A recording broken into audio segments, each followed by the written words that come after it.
Scan for Sovi, your AI bestie. I got your back. Finding points of inflection for this function is actually super fast if you follow these simple steps. Let's solve this derivative problem together right now.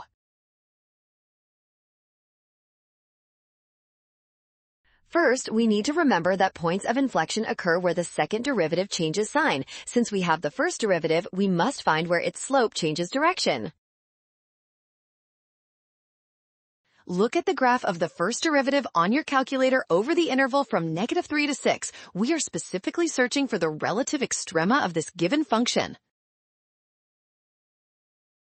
Identifying the graph's peaks and valleys reveals two relative extrema. Thus, the second derivative changes sign twice, making option B correct. Well done! Scan the code to learn with Sovi. Watch signs carefully and trust given functions. Option B wins.